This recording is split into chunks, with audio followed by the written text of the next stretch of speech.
left to buy food for himself and his wife. When he looked round his shop, he found that all he had was just enough leather to make one pair of shoes. As he carefully cut out the shoes, he wondered sadly if anyone would ever come along to buy them. Then he laid out the leather on his workbench, ready to sew the next day, and went upstairs to bed.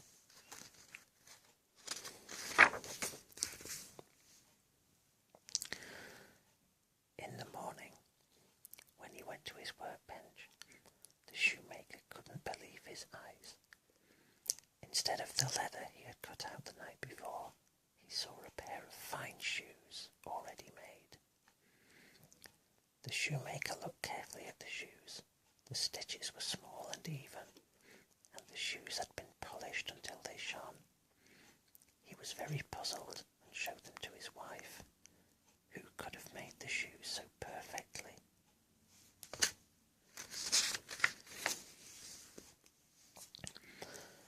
Later that day, a rich woman came into the shop to buy some shoes. When the shoemaker showed them the pair he had found on his workbench, the woman smiled. "These are very fine shoes," she said as she tried them on. "They fit perfectly. I'll give you 5 pieces of silver for them." Now the shoemaker could buy some food, and he could also buy enough leather for 2 pairs of shoes.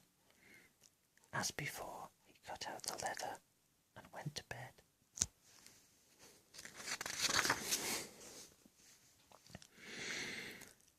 Once again, the same thing happened. When the shoemaker went to his workbench next day, there were 2 pairs of fine shoes waiting for him. They were polished so that they glowed in the sunlight, and the stitches were small and even. That afternoon, a rich merchant came into the shop.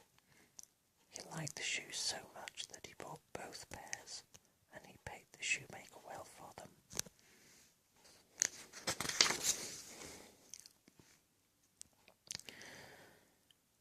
That day, the shoemaker was able to buy enough leather for 4 pairs of shoes.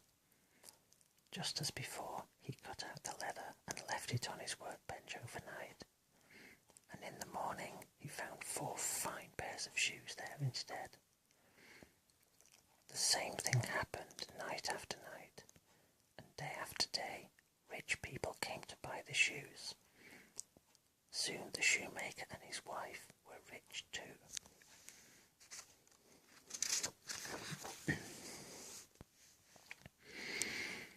One evening, not long before Christmas, the shoemaker said to his wife, "Someone has been helping us all this time, sewing the shoes so beautifully, and we still don't know who it is.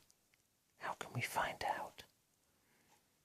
"Well," said his wife, "why don't we stay up tonight and watch?" So after dinner they lit a candle and went into the shop. They hid behind the counter and waited to see what would happen.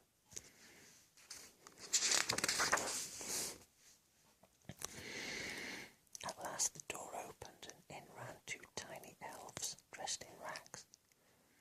They went straight to the workbench, picked up the leather lying there and set to work. They sewed and hammered until all the shoes were finished, and they polished every shoe until it shone in the moonlight. Then they ran quickly away.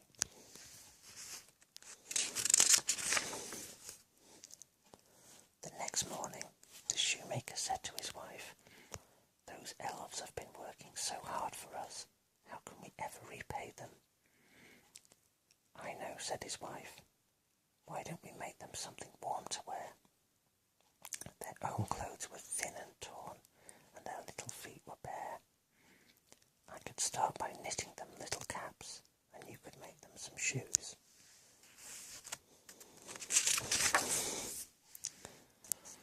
The shoemaker thought that was a very good idea. That evening he carefully made 2 pairs of tiny shoes, and his wife knitted 2 little caps. Over the next few days, the shoemaker helped his wife to make all sorts of clothes for the elves. They made shirts, trousers and waistcoats. Finally, the shoemaker's wife knitted 2 tiny pairs of socks.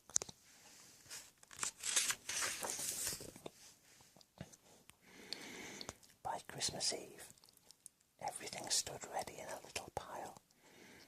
The shoemaker's wife fed some pretty paper and ribbons, and they wrapped each present one by one. The shoemaker was so pleased with the little shoes he had made that he saved them till last and wrapped them up very carefully. Then they put all the presents out on the workbench and hid behind the counter to wait for the elves.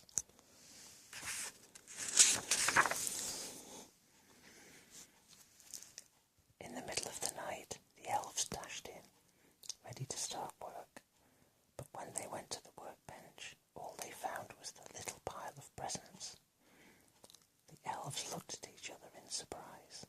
Then they realised that the presents were for them, and they laughed and began to unwrap the packages.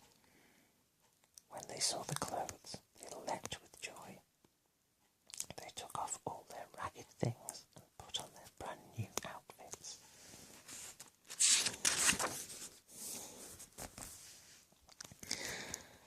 Then the elves skipped merrily out of the door, singing, "Oh, what handsome boys we are, we will work on shoes no more."